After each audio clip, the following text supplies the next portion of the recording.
First here is Admiralty List of Radio Signal LRS. This publication is used for radio communication and signal interpretation. Information you get from message using LRS is call sign and MMSI identification of ship and coast station.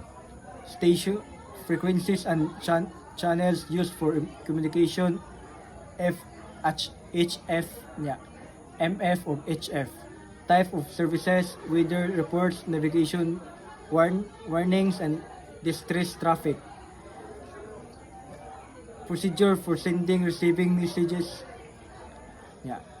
GMDSS related information, Global Maritime Distress and Safety System. In short, LRS helps you understand who is transmitting on what frequency and how to respond properly.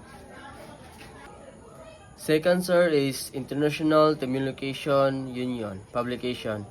This government global standard for radio communication. Information derived from message using ITU publication. International regulation for radio communication, standard communication procedures and protocols. Frequency allocation worldwide, which is service use, which bands. Distress, urgency, and safety communication rules, identification system, call sign, numbering, satellite communication rules.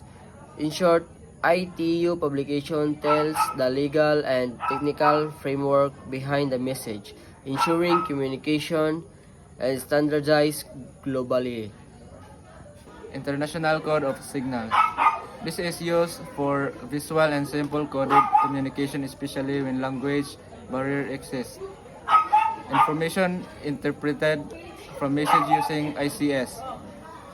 Meaning of signal flags, flashing light or more signals. Standardized encoded message. I require assistance. Keep clear of me. Single letter signals. A equal diver down. O equal man overboard. 2 letter and 3 letter group for more detailed message. Medical and distress communication codes. In short, ICS allows you to decode the actual meaning of signal or short message quickly and universally.